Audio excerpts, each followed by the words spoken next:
Alright, so we're back with another Attack on Titan review, and I'm just going to go back to the original format and then just kind of show manga panels as I'm talking about particular scenes, because doing the manga panel version only of the reviews, apparently a lot of you just really missed my pretty face, so here it is. Anyways, guys, so volume 15 of Attack on Titan, the end of this volume, I reread like 6 times. I'm trying to put the pieces together here. I'm trying to figure out what is going on. This series is like giving you a 100-piece puzzle, but only giving you like 2 pieces every single volume. Here, put this entire puzzle together and you're just like, what? Why? What I can definitely say about this volume and the last volume and things that are happening, whatever this arc is. By the way, what are the Attack on Titan arcs? I don't really know what to call them. When does the first one start and end? Like, if you had to do a list of the arcs of the series, what are they and where am I? Somebody please put that in the comments below.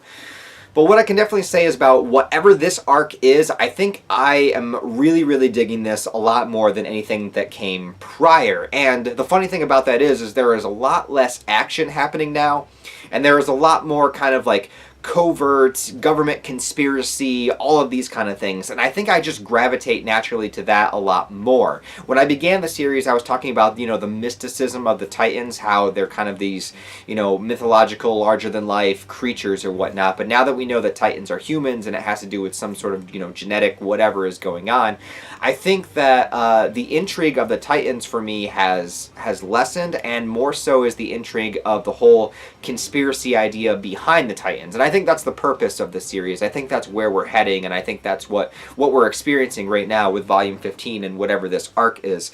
And I gotta say that I do appreciate it a lot more. I actually really prefer what's happening now, even though it's like I said, a lot less action-driven, but I think that was the thing. I think Attack on Titan starts off with so much explosive action, and it's cool, but it feels, and I don't know any other word to use for it, so I'm not insulting the series whatsoever when I say this, so don't take it the wrong way, but it feels like generic in a sense, where it's just kind of, you know, these big action elements, and I guess you would call set pieces if they were like being filmed and whatnot, these big things that are really cool to see. They're very awe-inspiring, but you're wondering why, you know, why am I watching this? And the thing that good storytelling and good characterization will give you a lot more impact when it comes to those action element moments. So I feel like as the action's going to continue going on, it's going to mean a lot more to me reading the series now that I understand where all these characters are coming from, and now that I understand all of the kind of behind the scenes, you know,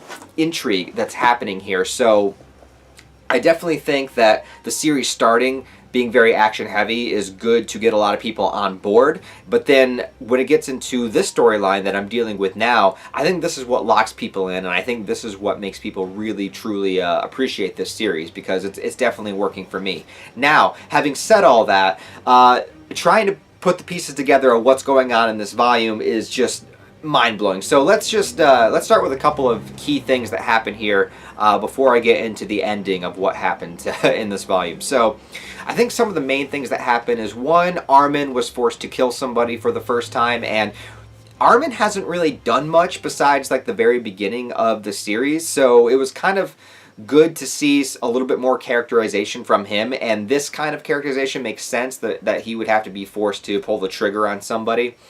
And it also means a lot for the character of Gene, who's kind of been struggling with his own feelings of being a coward and overcoming that, trying to feel meaningful in some way during this whole event, because he kind of feels like, Gene feels like the guy that's, you know, stuck with this group. He's a member of the team, but where is his value? What does he offer to the group? And I think he's struggling with that. Because even Armin, you know, being the coward that he is, he still offers value by being as close to Eren as he is, and kind of being a voice of reason many times. Like, he's coming up with good plans, and he can kind of like see the whole picture rather than being stuck in one spot. So Armin actually adds a lot of value, though it's not like physical fighting value. He adds a lot of intellectual value to the group. But Gene is kind of that average guy. Like, he doesn't really, it's not that he's not smart, it's just that he's not coming from the same place that Armin is when it comes to that. He's not as skilled as Mikasa or Levi, so he's kind of this dude that's just kind of in the middle, and he's feeling really insecure about the fact that he couldn't pull the trigger, and even Armin did. So I do like that happening for him and everything that's going on there. So the team, now that they're kind of refugees, they're kind of, what's the word I'm looking for? Fugitives. Yeah, so now that they're fugitives, they're trying to get behind the scenes, and they're trying to figure out where Eren and Krista are, while at the same time clearing their names. And there's this great plan that's happening with that, and I like how the team splits up, and each character that's kind of good at a particular skill set covers something else. Where you see Levi and Mikasa, they are the ones kind of infiltrating and, breaking people down, interrogating them, figuring out the information. Whereas Hange, or Hange, sorry, I keep getting that name wrong, she goes and basically convinces the people writing the papers, the press, to tell the truth. And they get the son of the Reeves guy, who was the guy that was murdered by, what's his name? The Ripper. I can't remember his name. The guy that Levi fought in the last volume. So with all of that combined, they were able to actually get out this information to all of the people, while at the same time, Erwin, who's been captured and is trying to infiltrate things from the inside and get information out to the public and do it the right way, of course, is now face to face with the king, who we know isn't a real king. He's just some sleepy dude sitting on a throne, while the real king is the Rice family, or the Reese. Is it the Reese family? It's the Reese family, I think. So Erwin's there, and they managed to kind of pull through. Commander Pixis comes back. He was a guy that was in an earlier volume that was, willing to let his men die for the greater good. However, not in like a sadistic way, not in the way that these higher up people are. So they were more so concerned by, they didn't want to let people in from a certain wall district because it would be more dangerous to them. They would be willing to let a bunch of people die in order to protect their own asses, protect their own riches. That's not the same place where Pixis was coming from. Pixis is a military general, so he's willing to, if it's going to help humanity for the greater good, I'm willing to let members of my team die. But it's not like just sending them to their death. It's like we all understand that, the potential of death is here, that this could happen. Whereas these higher ups, I don't remember any of their characters' names, but all the people that surround the king and his advisors or whatever, they're just worried about protecting their own riches, their own assets, and their own asses. And that's exposed, and they expose that, and then the papers go out, and so people realize, and I didn't realize that this would take a turn so quickly. I didn't realize that it would just, by the end of this volume, people would understand that the Survey Corps were the scapegoats in all of this, and now that all that information's out there to the public. So however that's going to shake up humanity, I don't know, because it's yet to be seen. And also, one of the themes of this series definitely seems to be how people are easily influenced and manipulated through the press and through what people say, which very much correlates to our real world. I mean, just think about everything that's happening right now, at least in America, between the coronavirus and between the protests and the riots and everything that's happening, and how the media influences people and manipulates people.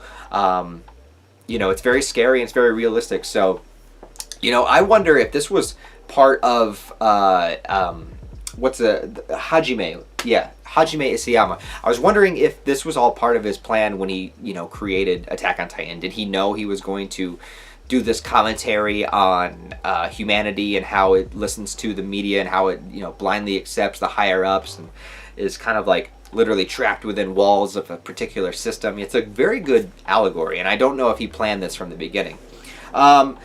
So I don't remember what else happens. Let's just talk about the ending. So the ending is okay. So the Reese family, the people that are actually in charge. Okay, there was a whole bunch of them, and Krista, Historia, her real name, she was a daughter out of wedlock, so he was just like from a mistress or something, right?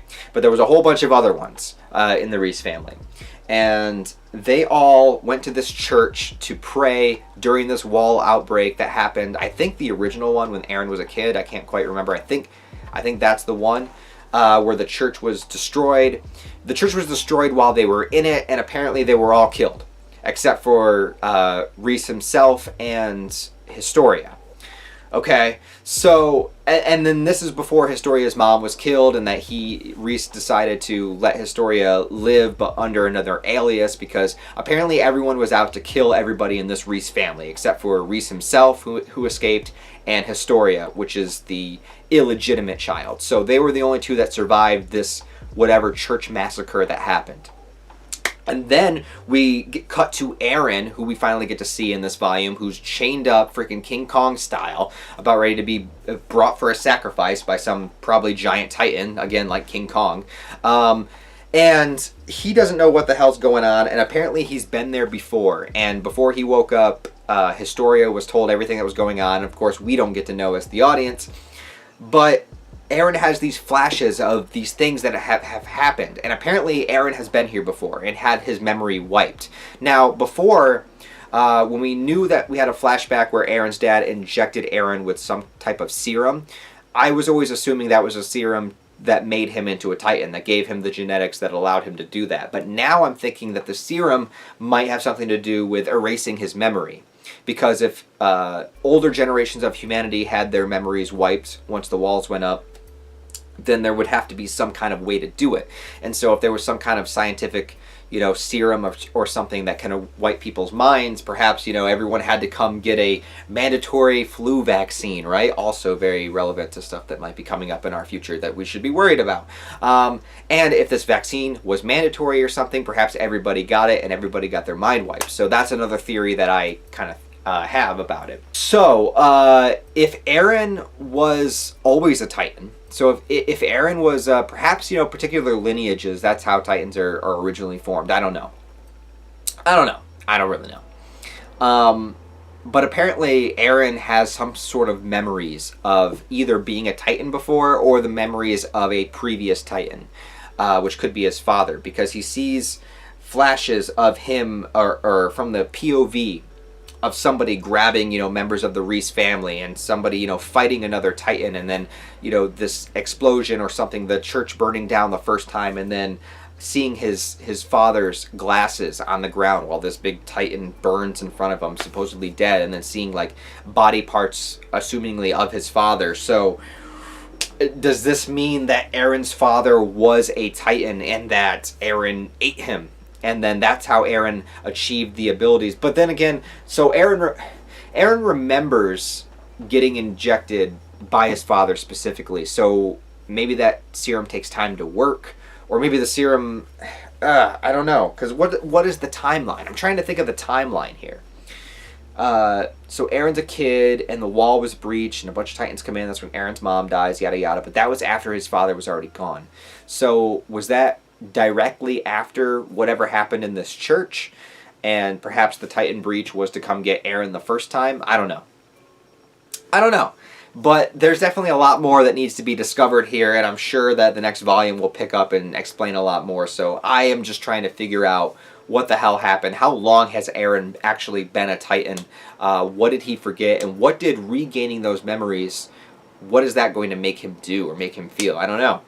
So, yeah, so anyways, I'm in just a state of big question mark over my head. I don't fucking know. But hopefully I will find more answers out in the next volume. So, what did you guys think of Volume 15 of Attack on Titan? If you remember it, if you read it, if you watched it in the anime. Tell me what you think about this portion of the story. And super excited to get to more content in Attack on Titan. So, leave your comments below. Please like the video. Share it if you want to.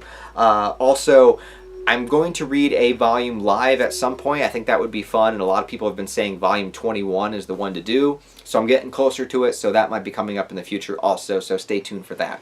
Other than that, guys, I hope you have a wonderful day. I'll talk to you in the next video.